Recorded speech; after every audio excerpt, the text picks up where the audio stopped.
Ni itangazo risohotse aka kanya rireba buri munyarwanda wese utuye mu bice bigiye bitandukanye bigize igihugu cyacu cy'u Rwanda, cyane cyane abafite amazi mu rugo. Kuri ubu ngubu rero rino tangazo umuntu wese riramureba. Byinshi rero urimo uragenda wibaza mu bikubiye muri rino tangazo nibyo tuje kugenda tubaramburira kugira ngo nyine tubagezeho ibyatangajwe muri iri tangazo.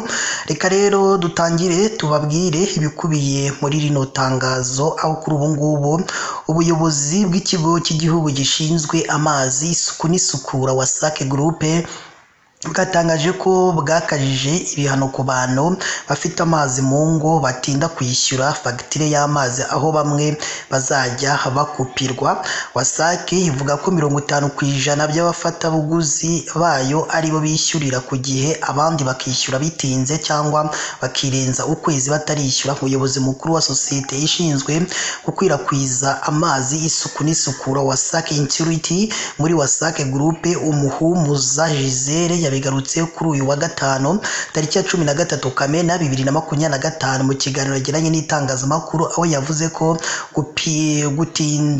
gukupira umuntu watinze kwishyura ubundi bizabaho kubera ko ubundi buryo bwananiranye. Ati gukupira umuntu uretse ko bidutera igihombo, wowe wakererewe kwishyura amazi bidutera natwe igihombo, kuko dukupira umuntu tukongera tukagaruka tukongera tukamukupurira.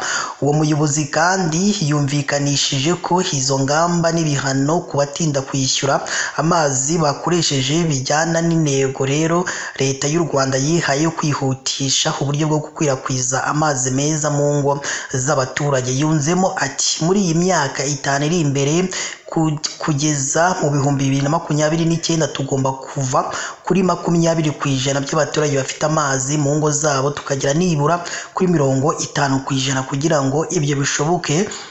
Tugomba kuba tuvuye ku bafatabuguzi uyu munsi dufite bagera ku 300,000 kuzamura tukagera nibura kuri miliyoni kuzamura. Muri uyu mwaka wa 2024-2025 WASAC yashoboye kugeza ku bafatabuguzi 54,000 amazi meza mu ngo zabo, ariko mu mwaka utaha wa 2025-2026 iteganya kugeza amazi meza mu ngo 100,000.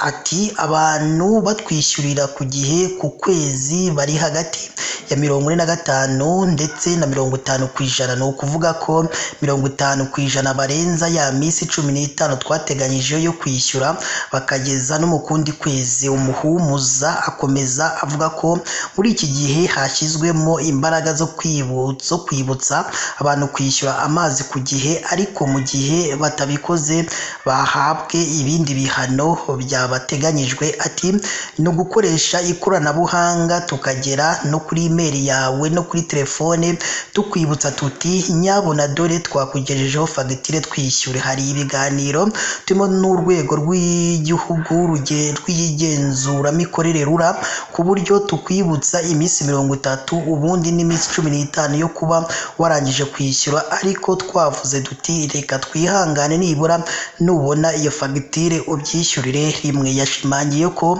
mu gihe umuturage arengeje iyo minsi atarishyura azajya barirwa ibihano bingana n'amande ya 0.5% by'amafaranga yagombaga kwishyura, bishobora no kugera kuri 1.5%, ndetse uwananiranye mu buryo bugaragara akaba yanakopirwa amazi. Ngaho rero itangazo risohowe na WASAC. Urumva rero niba ufite amazi mu rugo ukaba utinda kwishyura rwose bikore hakiri kare kugira ngo nyine utazaza urenza iyo minsi baguhaye ubundi bakaza bakakukupira amazi yawe. Reka rero natwe dusoreze hano rino tangazo ryari risohotse aka kanya. Reka tubashimire mwe mudahwema gukurikira amakuru ndetse n'ibiganiro tugenda dutambutsa umunsi ku munsi. Imana yo mu ijuru ikomeze ibane namwe.